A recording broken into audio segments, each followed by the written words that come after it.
11월 둘째 주일입니다. 다니엘 기도에 계속 참여하고 계시죠? 아직 13일 남아 있습니다. 다니엘 기도에 기도의 현장으로 나와 주셔도 되고 또 개인 기도의 골방에서 다니엘 기도에 함께 참여해 주셔도 좋겠습니다. 이번 주 목요일은요, 수능 시험이 있습니다. 수능을 앞둔 고3 수험생들 위해서 계속 기도로 함께 해 주시기를 바랍니다. 이제 모두 다 함께 일어나셔서 예배 기원송으로 찬양하며 나가도록 하겠습니다.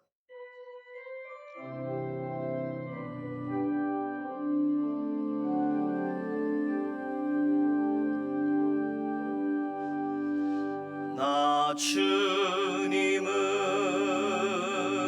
사랑합니다. 참 사랑의 주를 경배해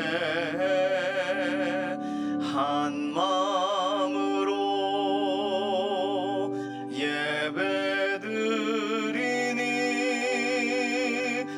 우리들의 예배를 받으소서.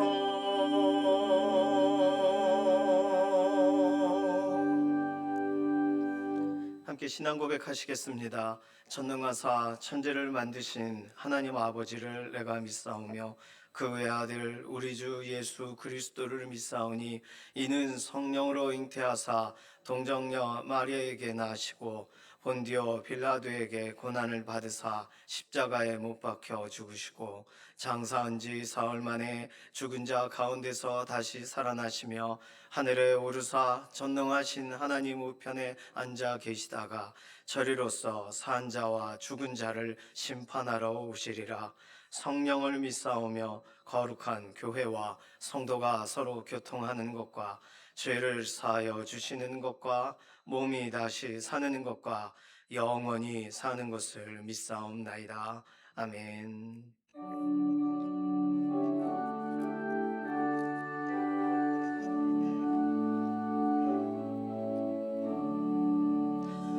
나의 기쁨 나의 소망 되시며 나의 생명이 되신 주 밤낮 불러서 찬송을 드려도 늘 하신 마음뿐일세.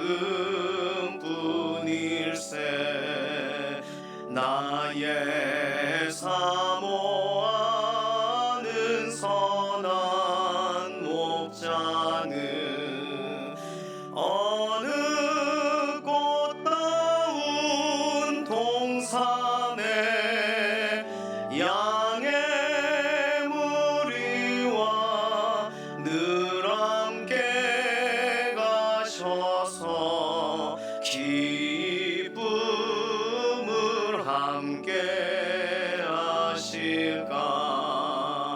길도 없이 거친 넓은 들에서 갈 길 못 찾아 애쓰며 이리저리로 헤매는 내 모양 저 원수 초롱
참 소망은 오직 주 예수 뿐일세.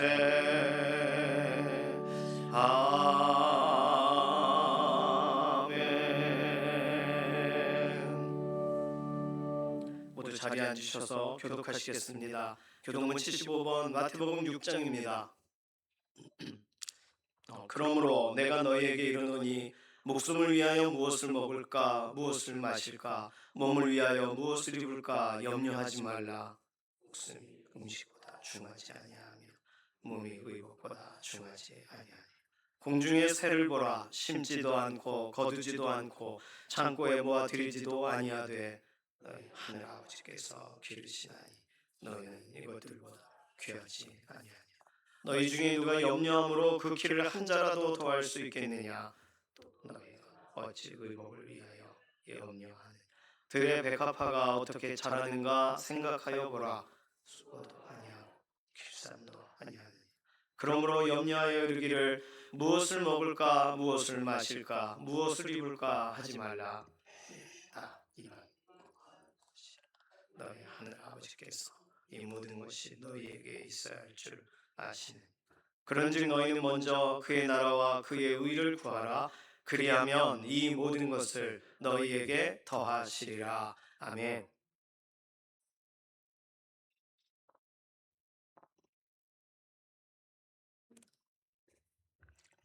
기도드리겠습니다.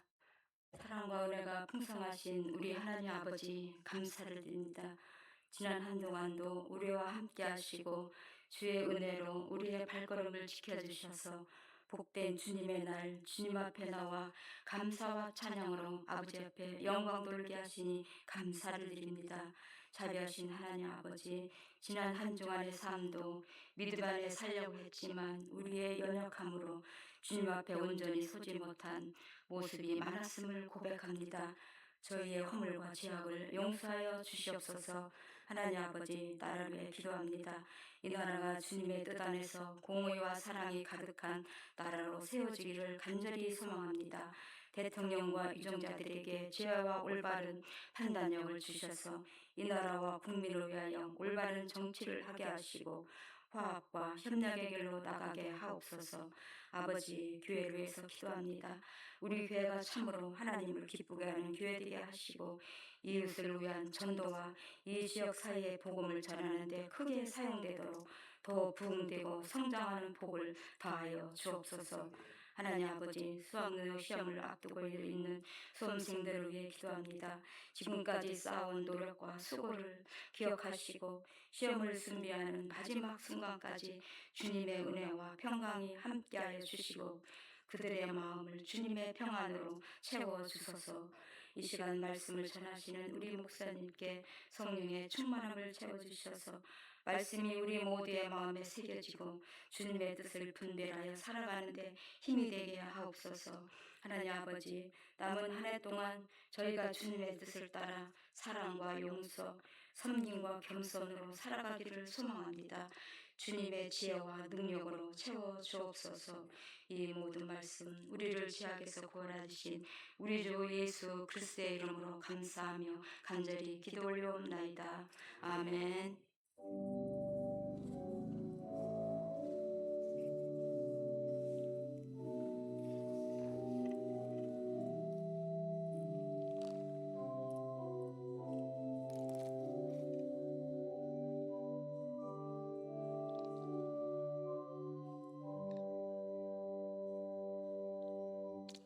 다 함께 찬송가 543장 찬송하시겠습니다.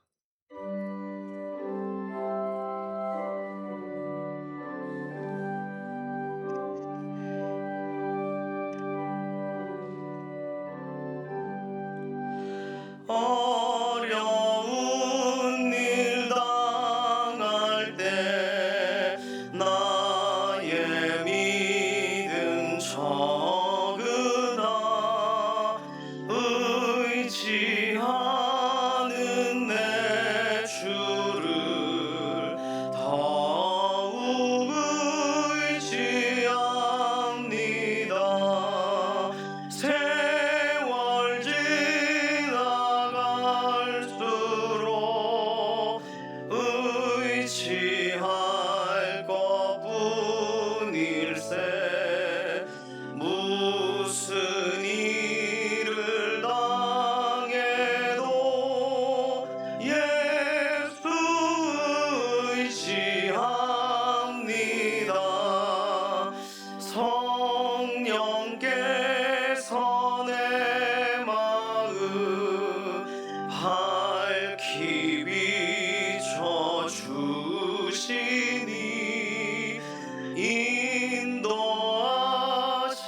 따라서 주만 의지합니다. 세월 지나갈수록 의지할 것뿐일세. 무슨 일을 당해도 예수 의지합니다. 밝을 때의 노래와 어두울 때의 기도로 위태할 때 도움을 주께 간구합니다. 세월 지나갈수록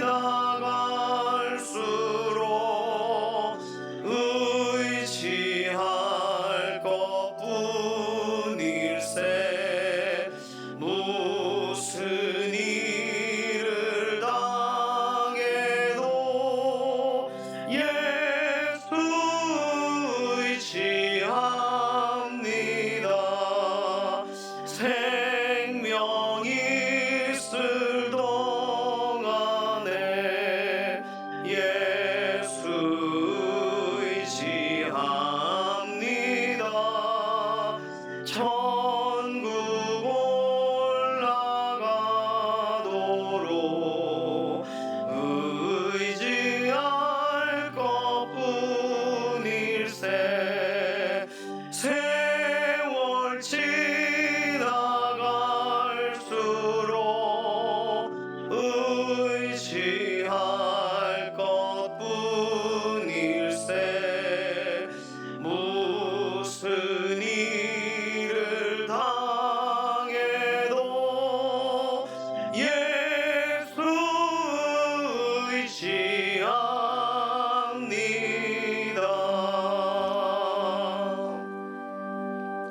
오늘 주시는 하나님 말씀은 에스겔 8장 7절에서 12절까지 말씀입니다. 그가 나를 이끌고 뜰문에 이르시기로 내가 본즉 담에 구멍이 있더라. 그가 내게 이르시되 인자야 너는 이 담을 헐라 하시기로 내가 그 담을 허니 한 문이 있더라. 또 내게 이르시되 들어가서 그들이 거기에서 행하는 가증하고 악한 일을 보라 하시기로 내가 들어가 보니 각양 곤충과 가증한 짐승과 이스라엘 족속의 모든 우상을 그 사방 벽에 그렸고 이스라엘 족속의 장로 중 70명이 그 앞에 섰으며 사반의 아들 야하샤나도 그 가운데 섰고 각기 손에 향로를 들었는데 향연이 구름같이 오르더라. 또 내게 이르시되 인자야 이스라엘 족속의 장로들이 각각 그 우상에 방한 어두운 가운데에서 행하는 것을 내가 보았느냐? 그들이 이르기를 여호와께서 이 땅을 버리셨다 하느니라. 아멘. 마음이 상한 자를 고치시는 주님 찬양합니다.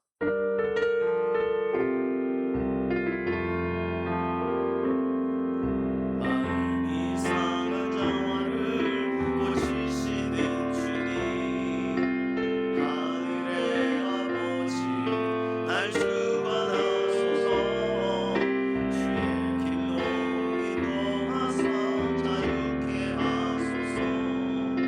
새 일을 행하사 분케 하소서.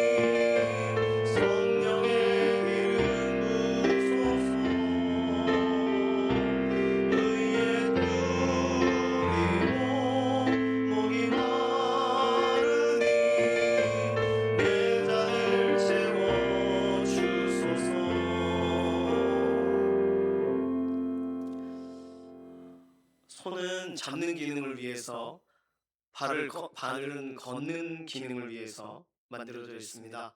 눈은요, 보는 기능을 위해서 만들어져 있는 거죠. 그거 말고 눈에 뭐 다른 기능이 있을 수 있겠습니까? 그런데 눈에 대해서 궁금해서 찾아보니까 우리가 생각하는 것보다 눈의 기능이 보는 것 이렇게 한 가지만 있는 게 아니더라고요. 일단 눈의 기능이 네 가지 정도가 있다고 그래요. 이것을 살펴보면 본다는 것이 생각보다 복잡한 과정이라는 것을 알게 됩니다. 보기 위해 눈이 해야 할 일이 생각보다 많기 때문이죠. 눈의 기본적인 기능을 이렇게 의학계에서 설명할 때는 네 가지. 첫 번째는 뭐냐면 눈은 빛을 수집하는 기능을 가지고 있다고 합니다. 빛이 들어와야 다른 것을 볼 수 있기 때문에 빛이 들어오게 하는 것이 눈의 가장 우선된 기능이래요. 집에 처마에 빗물을 모으는 이런 빗물바지가 있는 것처럼, 그러면 비가 오는 날도 다 또르르 또르르 굴러서 그쪽으로 이렇게 해서 땅으로 내려가지 않습니까? 마찬가지로 눈은 빛을 잘 모으도록 기능이 구비되어 있습니다. 다음으로 눈은요, 빛의 양을 조절하는 기능이 있어요. 이건 아마 다 알고 계실 거예요. 무조건 빛을 다 받아들이면 모든 게 다 하얗게 보이겠죠. 그런데 눈의 홍채가 동공의 크기를 막 조절해서 빛의 양을 조절을 하면 눈에 담겨져야 하는 피사체가 좀 더 선명하게, 너무 하얗게 이렇게 하얗게 떠 보이지 않고 선명하게 보이게 되는 거죠. 세 번째, 눈의 기능은 이미지를 형성하는 기능이 있다고 합니다.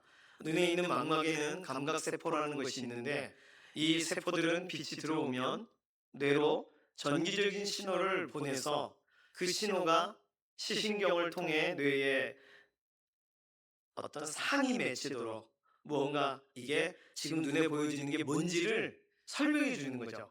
지직지직하면서 이제 알아듣게 하는 거죠. 마지막, 눈의 기능은요, 초점을 조절하는 기능이 있습니다. 수정체가 들어오는 빛의 정도에 따라 그 두께를 조절해서 가까운 것과 먼 것을 구분해내도록, 그래서 초점이 분명해지도록 눈의 근육을 이렇게 잡아당기는 역할을 하는 거죠. 소위 우리가 말하는 핀트가 맞게 하는 겁니다. 이걸 그림으로 정리한 게 있어요. 한번 띄워주시겠습니까? 예, 뭐 이렇게 영어로 써 있는데, 뭐 저렇게 기능이 있구나.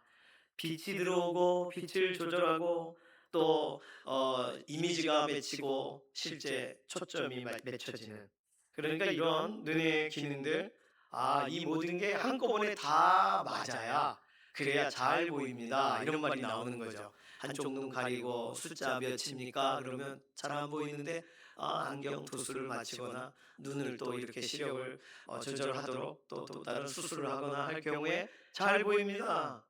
이 네 가지 기능이 다 잘 돼 있을 때를 말하는 거예요. 희미해요. 그러면 무언가가 탁한 거예요. 무언가 기능 중에 하나가 조금 느슨해진 거예요. 뭔지 모르지만 하여간 이러한 눈이 한꺼번에 오토매틱하게 움직입니다. 그 옆에 있는 분하고 인사할까요? 눈은요, 그냥 달려있는 게 아니래요. 눈은 그냥 그런 게 아니랍니다. 자, 이런 눈의 기능들을 하나님이 창조하신 순서대로 눈이 움직이는 거죠. 그러니 얼마나 신기해요. 이게 자동으로 움직이니까, 만약에 수동으로 이게 막 조여야 되고 이렇게 해야 된다, 툭툭 쳐야 된다면, 그러면 이거 기능이 헷가닥 이게 헷갈리고 이러면 다른 데 보고 막 이렇게 되면 힘들잖아요. 눈을 맨날 닦아야 되고 조이고 기름을 쳐야 되면 렌즈를 조이고 틀고 해서 초점을 맞추는 일을 우리가 해야 한다면 얼마나 힘들겠습니까? 자, 앞으로 갓 하는데 앞으로 이렇게 했는데 눈을 다시 이렇게 넣고 척척 해야 되면 이게 자동으로 되는 거예요. 물론 연세가 지긋해지시면 자동적이지 않고 약간의 시간이, 또 약간의 회복의 시간이 필요하기도 합니다. 그러니 지금으로서는 우리는요, 그냥 달려있는 게 아니라 보게 하는 아주 중요한 기능을, 모든 것을 동시다발적으로 하는 거죠.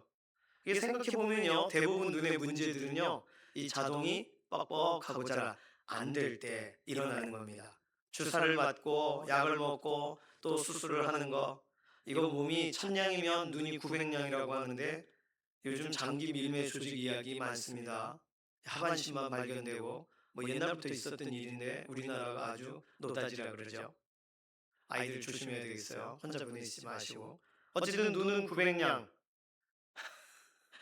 더 비싸겠지만 눈은 어쨌든 비쌉니다. 잘 관리를 해야 돼요. 오늘은 그런데 신기하시죠? 화면이 옆으로 틀어져 있어서 오늘 첫 번째 카메라가 나갔어요. 그래서 그 신경 쓰지 마세요. 오르간도 지금 말에 페달이 나갔습니다. 그러니까 갈아달라 그러는 거예요. 자동적으로 될 때 감사하고 안 될 때 갈아야 됩니다. 그게 우리가 할 일이니까. 자, 오늘은 그런데요. 놀랍게도 우리 눈의 기능이 아무리 잘 되어서 자동적으로 움직인다고 해도 이거 원초적인 눈의 기능으로는 볼 수 없는 것이 있다는 것이 오늘 성경에 설명하고 있는 내용이에요. 그것은 바로 단순히 눈에 상이 맺히는 거, 이거 이 보여지는 걸 넘어서는 의미를 갖고 봐야 되는 것에 대해서는 우리 눈이 캐치하기가 어렵다는 걸 말하는 거예요. 사실 어제 본문부터 에스겔에서 하나님은 설명해 가셨습니다. 오늘 본문도 추가적으로 이런 표현이 등장해요. 오늘 본문에 보면 우선 하나님께서 보게 하시는 것이 있으세요. 그냥 보게 하시는 거면 보면 돼요. 그냥 자동 조리개 기능이 있으니까 눈 이런 거 기능 따로 준비할 필요 없이 그냥 보게 하시면 보면 되는 겁니다. 딱 그 역할만 하면 돼요. 그런데 두 번째로 오늘 본문을 다시 읽다 보니까 그냥 눈에 보이는 것을 넘어서서 또 다른 것을 너 보고 있니? 하나님이 이렇게 묻고 계시다는 거예요. 눈에 비치는 거 말고 그냥 저건 저건가 보다라고 생각하고 끝나지 말고 그 의미를 가지고 다시 너 보고 있니? 이렇게 질문하시는 게 오늘 본문에 나와 있습니다. 뭐 예를 많이 드는 것 중에 우리가 잘 아는 것 중에서 어떤 사람이 달을 이렇게 딱 가리키면서 누군가 저 달을 보라. 근데 누군가는 그 사람의 손가락을 보고 있다.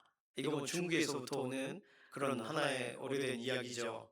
사실 그 이야기는요 말이 안 돼요. 손가락으로 방향을 안 알려줘도 모두 달이 어디 있는지는 다 압니다.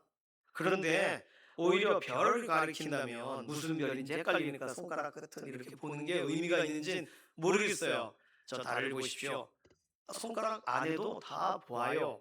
손가락 후회할 필요가 없어요. 그런데 이 말이 의외로 말이 되는 이유는 상심에 쌓여있는 사람들에게는 달이 달로 보이질 않는 거예요. 그러니까 저 달을 보세요. 저 태양을 바라보세요. 라고 할 때는 내가 꺼풀이 씌워져 있고 내 상황이 나를 억눌러서 제대로 보이지 않는 사람에게는 그 말이 그 손가락으로 가리키는 방향이 말이 된다는 거예요. 저 달을 보세요. 달을 보고 위안을 얻으세요. 뭐 이런 방식이 되는 거죠. 그러니 그럴 때는 손가락으로 방향을 잡아주는 일을 누군가는 해줘야 되는 겁니다. 우리는요, 봐야 하는 것을 봐야 돼요. 눈에 들어오는 것만으로 끝나면 안 되고, 눈에 넣어야 되는 것을 제대로 담아야 되는 것을 제대로 파악해야 되는 것을 우리 눈이 봐야 된다는 것입니다. 가끔 숲속에 어떤 사진이 있어요. 이 중에 군인을 찾아보시오.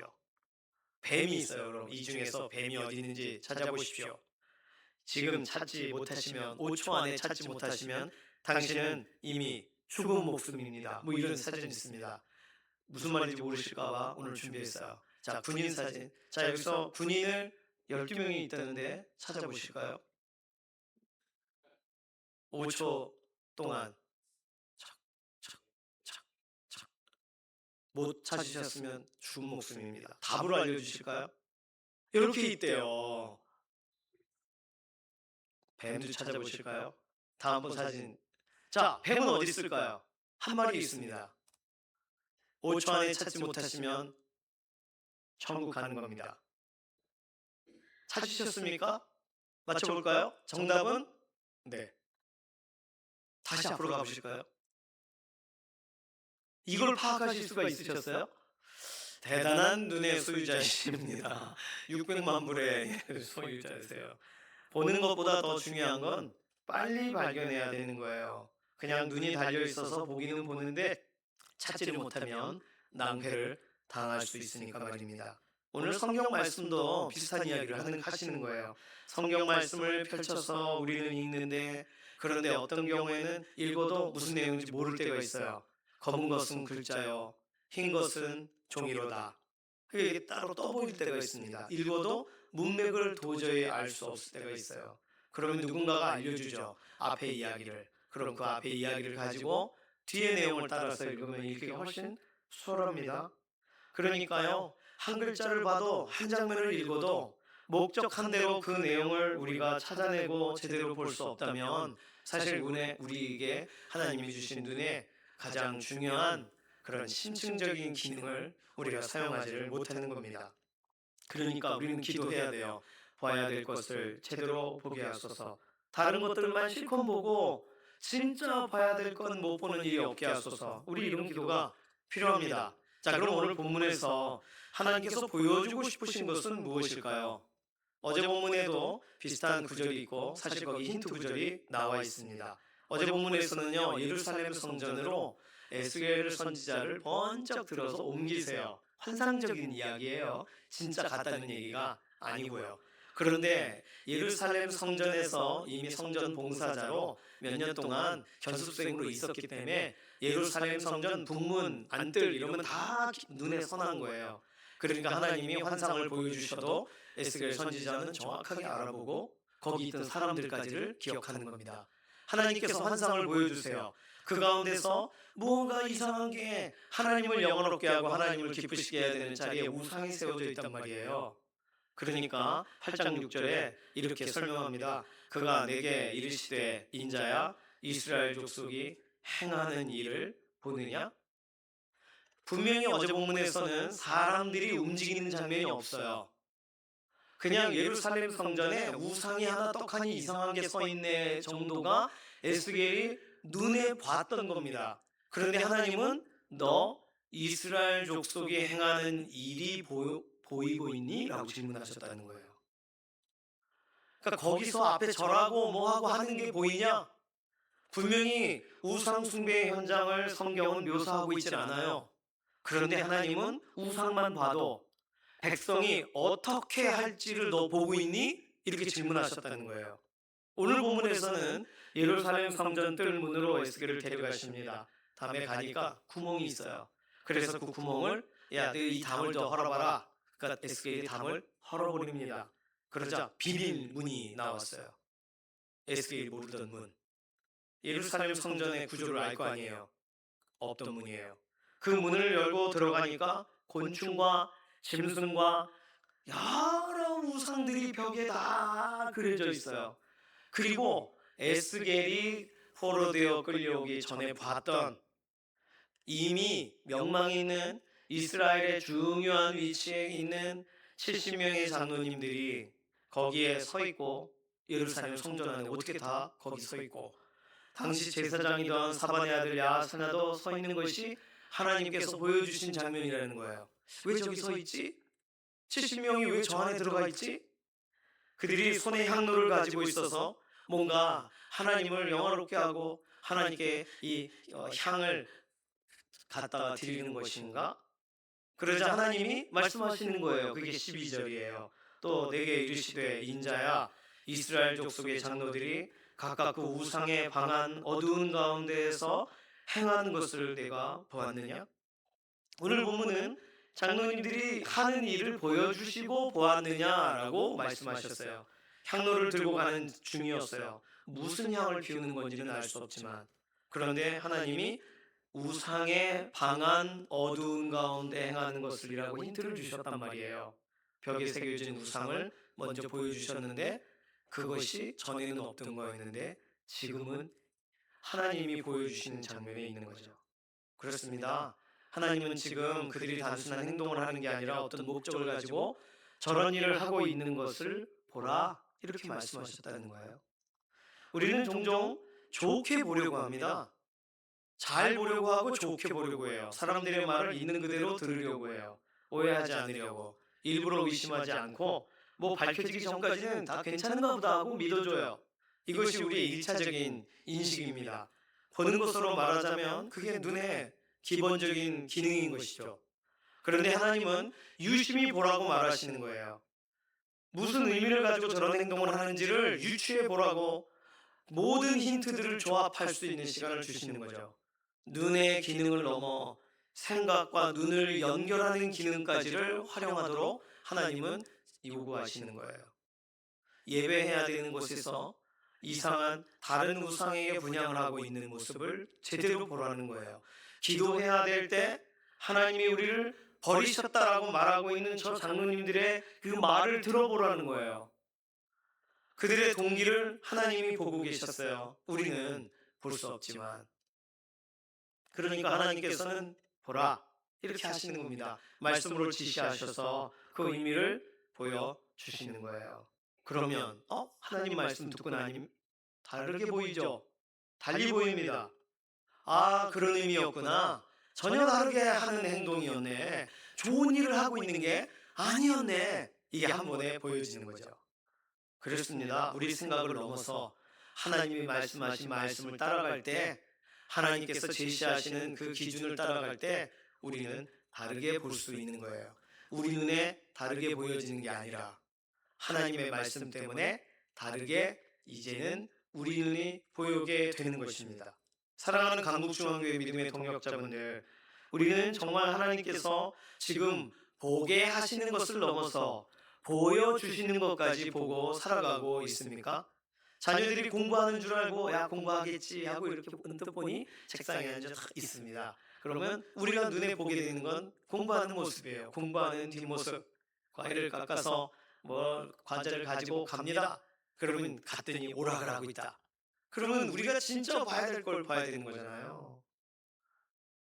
그 보기 전까지는 우리 아이들이 무엇을 하고 있는지를 믿어주고 있는 거잖아요.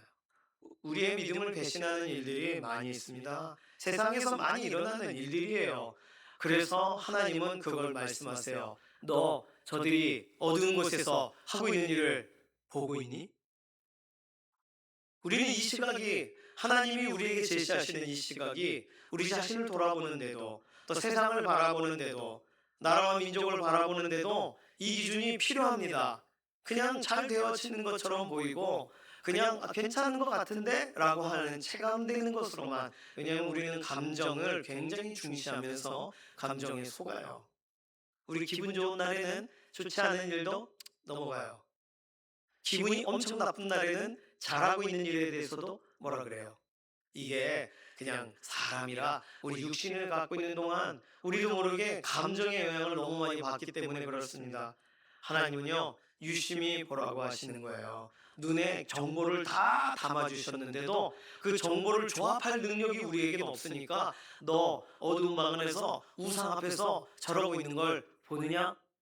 그러니 우리 그러네?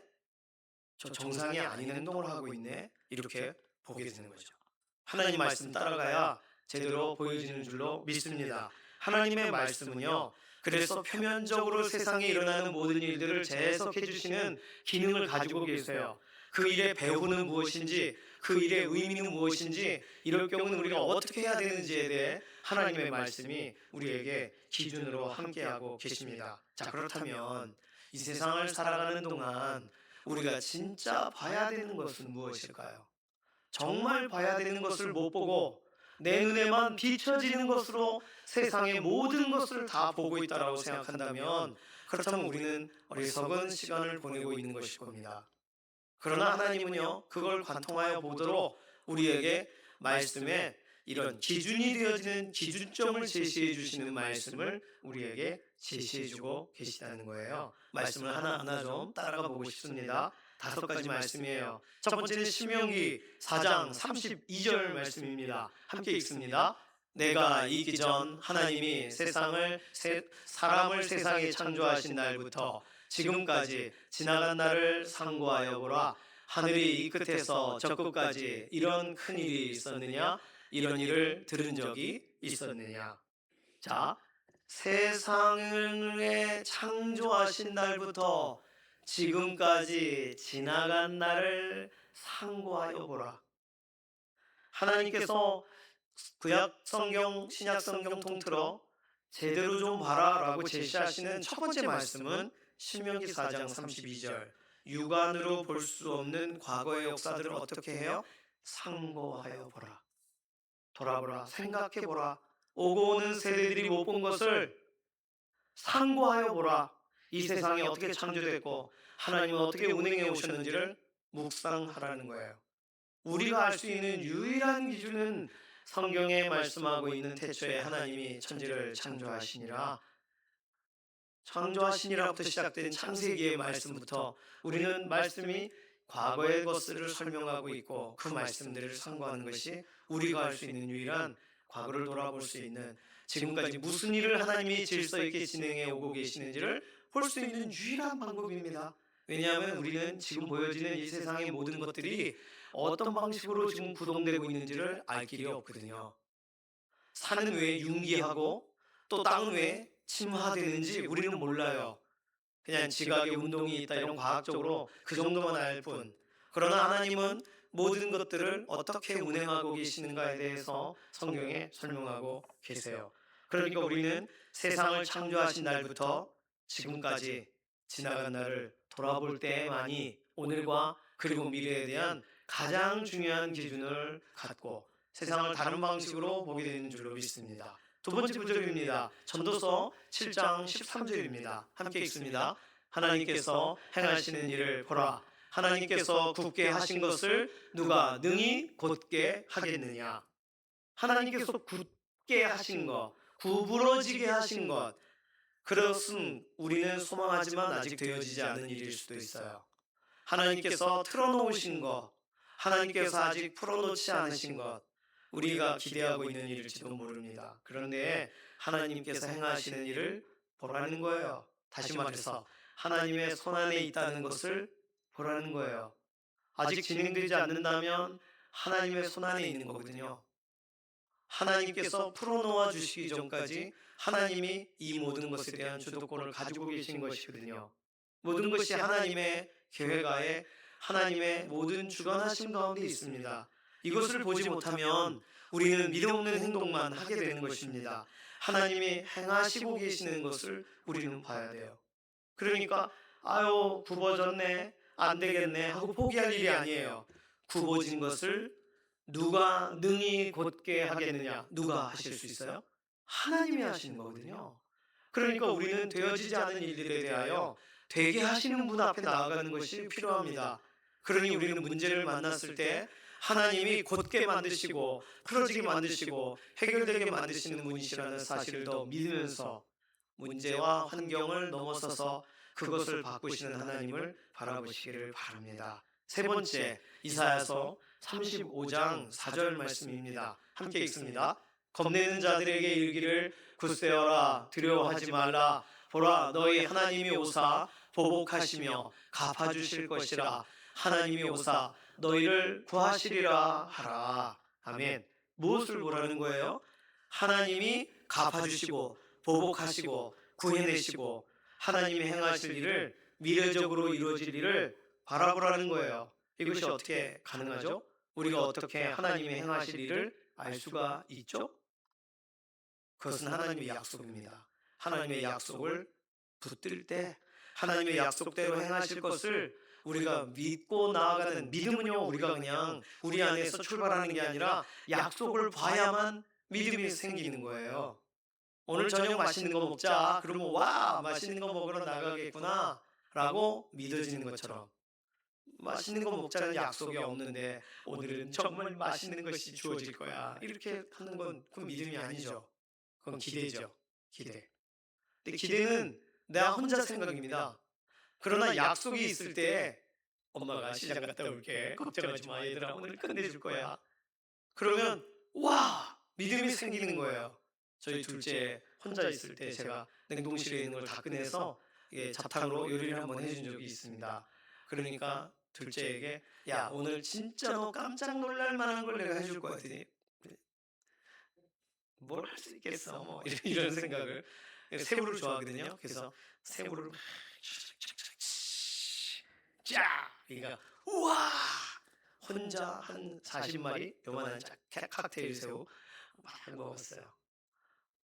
엄마가 없어도 괜찮은 날, 아빠가 요리할 수 있는 날, 뭐 그런 날이 있구나. 아마 이런 걸 알게 됐겠죠. 다음번에 제가 만약에 야 오늘 진짜 내가 맛있는 거 해줄게. 그러면 믿겠죠? 믿음은 약속으로 시작이 되는 겁니다. 그러니 하나님의 약속을 놓치시면 믿음을 잃어버리는 거예요. 그냥 믿고 기다리는 건, 약속 없이 기다리는 건 소망 없는 거니까 약속을 찾으셔야 됩니다. 하나님께서 오실 거다, 하나님이 갚아주실 거다, 하나님이 구하실 거다, 그러니까 봐라. 이 말씀이 오늘 우리의 미래를 오히려 우리가 고민하는 것을 넘어서 하나님이 이 모든 것을 이끌어 가실 자리로 인도하는 줄로 믿습니다. 약속을 믿는 그것이 우리에게 필요한 거예요. 네 번째 말씀은 로마서 11장 22절입니다. 함께 읽습니다. 그러므로 하나님의 인자하심과 준엄하심을 보라. 넘어지는 자들에게는 준엄하심이 있으니 너희가 만일 하나님의 인자하심에 머물러 있으면 그 인자가 너희에게 있으리라. 그렇지 않으면 너도 지키는 바 되리라. 자, 인자하심도 보고 준엄하심도 보래요. 그런데 만약에 준엄하심만 보고 살아간다면 그 사람은 하나님은 엄하신 분, 하나님은 이 모든 것에 아주 얄짤없는 분이라고만 알게 될 겁니다.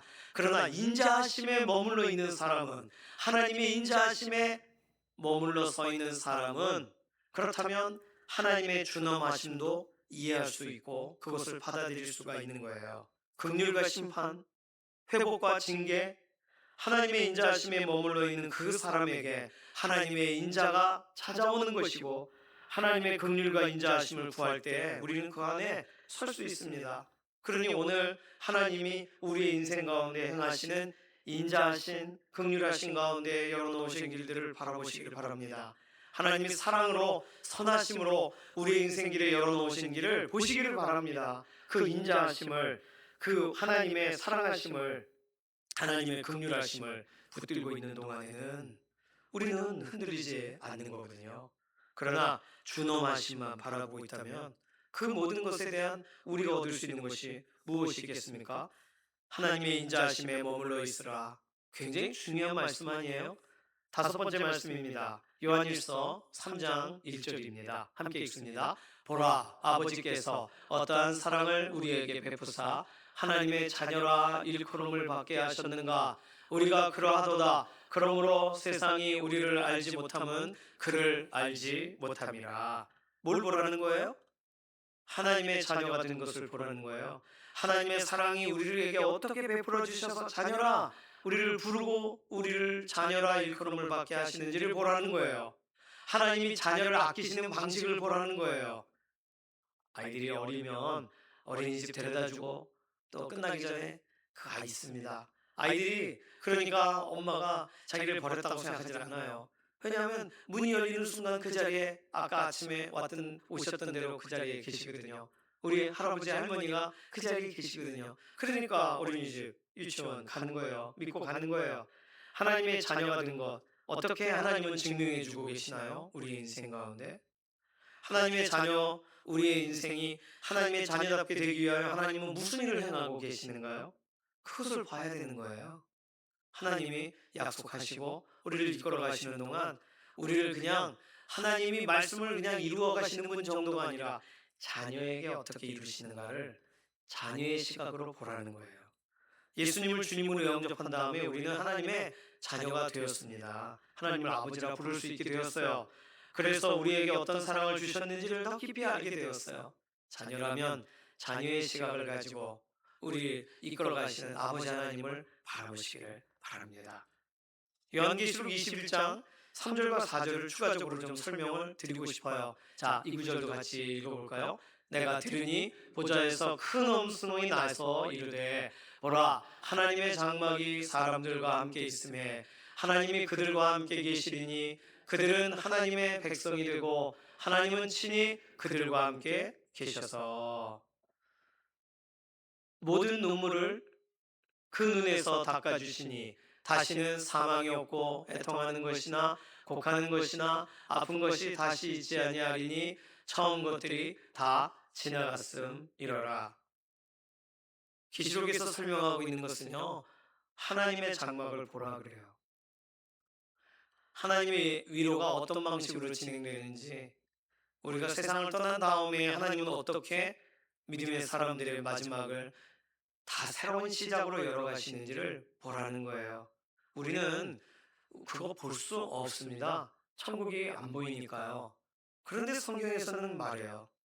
보라, 하나님의 장막이 사람들과 함께 있다. 하나님이 그들과 함께 계신다. 그들의 눈에서 눈물을 닦아주고 계신다. 오늘 우리가 이 세상 살아가는 동안 천국 소망 우리 마음에 품고 이런 하나님의 장막을 우리가 믿음의 눈으로 바라보지 않으면 그럼 우리는 이 세상이 마지막이라고 생각하는 거예요. 그러나 천국 소망으로 살아가는 동안 믿음의 눈으로 하나님이 결국은 이 땅에서도 어떻게 인도하셨고 마지막에도 어떻게 인도하시는지를 바라볼 때에만이 이 보는 눈을 그 눈의 기능을 켜고 있을 때에만이 우리는 이 세상을 살아가는 것에 의미를 발견하고 이후에 하나님이 어떻게 행하시는지에 대한 소망을 가지고 살아가게 되는 줄로 믿습니다. 이렇게 살펴보니까 6가지가 되겠네요. 하나님께서 우리의 눈에 실제적으로 기능을 부여하고 싶으신 것은 상고할 수 있고 묵상할 수 있는 과거에 살아보지 않았는데도 과거를 바라볼 수 있게 하는 눈, 성경 말씀을 통했었지만 또 굽어져 있는 것처럼 보이나 하나님이 곧게 펴실 수 있는 분이라는 것을 볼 수 있는 눈, 두려움 가운데 있을 때 하나님이 갚아주실 거라는 것을 보게 하시는 눈, 하나님의 인자하심을, 그래서 인자하심 안에 머물러 있게 하시는 하나님의 행하심을 바라보게 하는 눈, 그리고 우리를 자녀 삼으셔서 아버지 하나님이 우리를 어떻게 인도하시는가를 보게 하시는 눈, 그리고 하나님의 장막에 사람들이 어떠한 위로로 천국 소망이 천국 현실로 살아가게 되어지는가를 믿음의 눈으로 바라보게 하는 하나님, 그 눈을 우리에게 다시금 확인해 주고 싶으신 거예요. 자, 그렇다면 우리 눈의 기본적인 4가지 기능에 오늘 성경 말씀 6개의 기능을 합쳐 보십시오. 세상 살아가는 어떠한 사람보다 우리는 눈에 10가지의 기능을 가지고 살아가는 거예요. 과거도 볼 수 있고 미래도 볼 수 있고 현실도 똑바로 볼 수 있고 문제를 넘어서 볼 수 있고, 그러한 시각을 가질 수만 있다면 그러면 무엇과 우리의 상황 가운데 그 어떤 것과 비교할 수 있겠습니까? 최근에 다니엘 기도회를 통하여 매일매일 사실 이런 눈에 대해서 보여주고 계시는 것 같다는 생각이 들었어요. 오늘 에스겔 본문을 대하는 순간 이 부분에 대해서 나눠야겠다 이런 생각이 들었습니다. 만약에 오늘 말씀드린 이 6가지 말씀을 우리가 생각지 못하는 순간이 온다면 우리는 그냥 우리가 우리에게 이미 주신 그냥 일반적인 눈의 기능만을 가지고 이 세상을 살아갈 수밖에 없을 것입니다. 그러나 하나님이 보라 하시는 믿음의 눈을 들어서 실제로 보게 하시는 이 눈의 기능들이 우리 안에 기본적으로 다시 회복이 된다면 우리는 하루를 살아갈 때에도 쉽게 낙심하지 않고 쉽게 넘어지지 않게 될 것입니다. 하나님께서 보라고 하시는 것을 보고 있을 테니까요. 같이 좀 찬양할까요? 믿음의 눈 들어 주를 보리, 이 또한 지나가리라. 주어진 우리의 삶의 환경이 있죠. 그 시간 동안에 뭘 봐야 되는지, 무엇을 우리 마음에 담아야 되는지를 주의 뜻을 알게 하시기 위하여 믿음의 눈을 우리에게 허락하시는 줄로 믿습니다. 믿음의 눈 들어 주를 보리, 이 또한 지나가리라. 주어진 내 삶의 시간 속에 주의 뜻 알게 하소서. 믿음의 눈 들어, 믿음의 눈 들어 주를 보리, 이 또한 지나가리라. 주어진 내 삶의 시간 속에 주의 뜻 알게 하소서. 이번 한 주간도 하나님 말씀 앞으로 가셔서 믿음의 눈으로 세상을 더 깊게 바라보는 그런 하나님이 원하시는 그 눈의 기능을 회복한 믿음의 동역자들 되시기를 소망합니다. 이 시간 같이 기도하겠습니다. 하나님, 이번 한 주 동안 하나님이 보여주시는 것을, 하나님이 너 지금 그거 보느냐 말씀하시는 그것을 우리가 깊이 바라볼 수 있는 영적인 눈의 기능이 회복되고 믿음의 눈의 기능이 회복되고 우리의 모든 삶 가운데 하나님이 직접적으로 말씀하시는 것이 정확하게 명확하게 보여지는 그런 믿음의 시각을 회복한 인생으로 이번 한 주간 살아가게 하여 주시옵소서. 특별히 수능을 준비하는 우리 자녀들 위해서, 시험을 앞둔 자녀들 위해서 기도하실 때 시험만 보지 않고 시험을 넘어서서 하나님이 이 일들을 통하여 성장하게 하시고 성숙하게 하시고 하나님을 의지하게 하시는 것을 바라보는 그런 믿음의 인생으로 이번 주 목요일 날 있을 시험 잘 감당할 수 있도록 다음 세대 위해서 축복하는 기도까지 겸해서 해주시기를 바랍니다. 잠시 동성으로 기도합니다. 살아계신 하나님, 하나님의 특별하신 은혜를 우리가 사모합니다. 하나님의 은혜를 우리가 바라봅니다. 오늘 이 땅에서는 우리 눈에 보여지는 것은 흙먼지가 날리는 것 같은 인생뿐인데, 그러나 하나님 우리의 모든 것을 주관하셔서 오늘도 하나님 구별하시고 믿음의 눈을 풀어나가게 하시니 하나님을 의지하고 사모할 때 우리의 삶의 모든 과정과 과정이 새롭게 보여지게 되는 줄로 믿습니다. 하나님, 우리는 낙심을, 우리는 이 근심을, 우리는 염려를, 우리의 눈이 그것을 바라보게 점점 우리도 알 수 없게 이 세상에 볼 수 있는 기능을 넘어서는 이 믿음의 눈을 키지 못할 때 우리는 쉽게 좌절할 때가 있습니다. 하나님이 원하는 동안 우리를 소망의 눈을 가지고 믿음의 눈을 가지고 영적인 눈의 기능을 회복하여 살아가기를 원합니다. 시험을 앞둔 우리 자녀들의 인생에 하나님 가까이 계심을 드러내 주시고 자녀들의 인생 가운데 하나님의 놀라운 은혜를 덧입혀 주셔서 흔들림 없이 견고하게 이번 시험을 통과하여 하나님을 영화롭게 하고 하나님의 물고 계시는 부르심의 자리로 나아가는 믿음의 세대들 되게 하여 주시옵소서. 살아계신 하나님 감사합니다. 하나님께서 이번 한 주간 우리의 삶을 인도하실 때 하나님 우리의 이미 허락하여 주신 영적인 눈의 기능을 회복하여 살아가기를 원합니다. 그래서 우리가 세상의 방식대로 우리가 낙심하거나 넘어지는 일이 아니고 하나님께서 행하실 일들을 바라보는 그 눈이 우리의 삶 가운데 그대로 있게 되기를 원하고, 특별히 우리 자녀들의 인생에, 또 시험을 앞둔 우리 자녀들의 인생에 그 다음을 바라보고 붙드시는 하나님을 바라보는 믿음의 눈이 회복되어지는 그런 천장이 열려지게 하여 주시옵소서. 감사드리며 살아계신 예수님의 이름으로 기도드립니다. 아멘. 이 시간 예물로 하나님께 나아가도록 하겠습니다.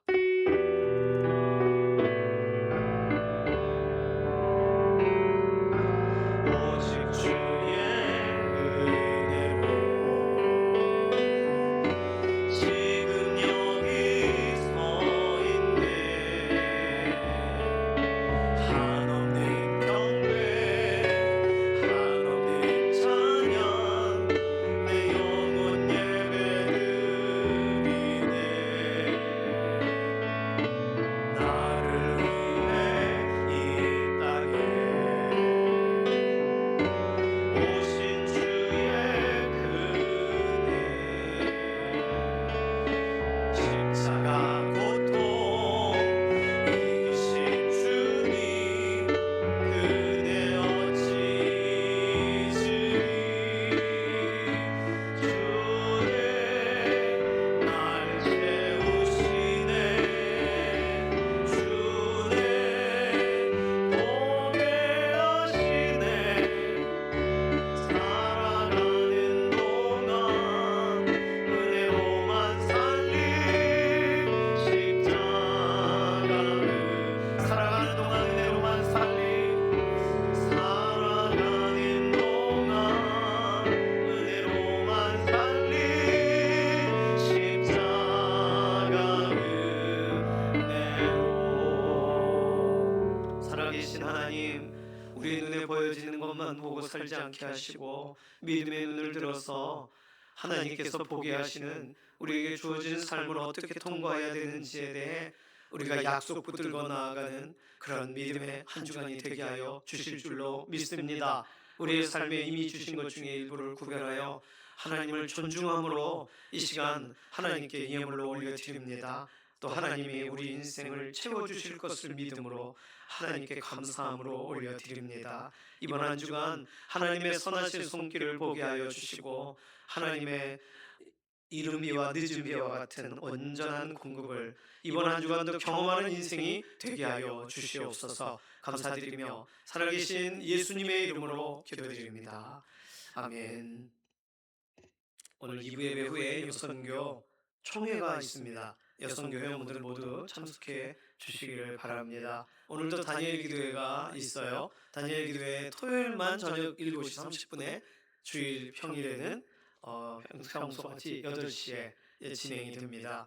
함께 기도하실 분들 2층 소예비실로 오시면 되겠고요. 개별적으로 참석하실 분들은 유튜브 다니엘 기도회 검색하셔서 이렇게 들어가시면 되고, 우리 교회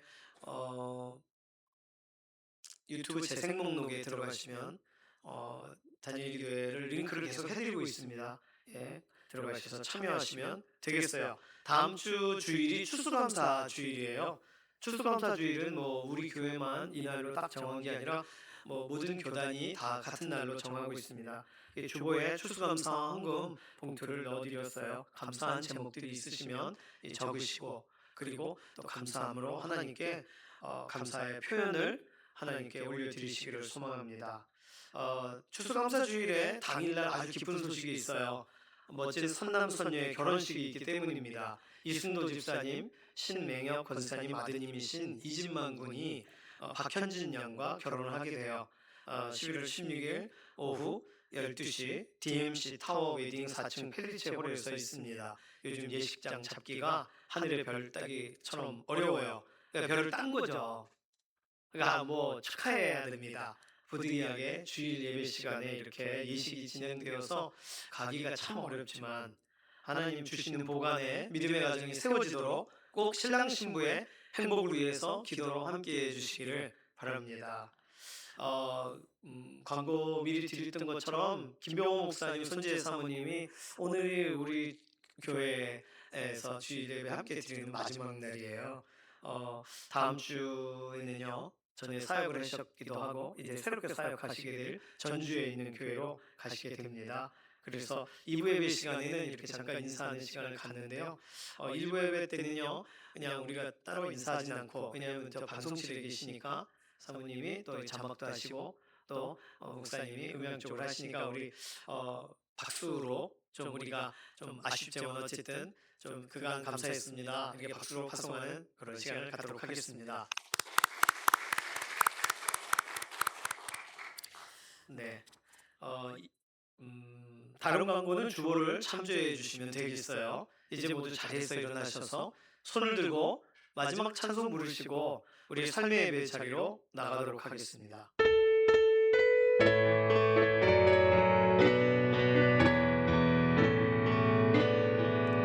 살아계신 주, 나의 참된 소망, 두려움이 사라지네. 사랑의 주내 갈 길 인도하니 내 모든 삶의 기쁨 늘 충만하네. 이번 한 주간도 하나님께서 보여주시는 것을 보는 인생 되기를 소망하는 사랑하는 성도님들 머리머리 위에, 그리고 이제 새로운 사역자로 파송되시는 김병호 목사님, 손재 사모님 사역과 그 가정 위에 우리 주 예수 그리스도의 은혜와 하나님 아버지의 극진하신 사랑하심과 성령님의 감동, 감화, 인도, 내주하시는 역사가 이 시간 이후로부터 영원까지 함께 하시기를 예수님의 이름으로 간절히 축원하옵나이다. 아멘.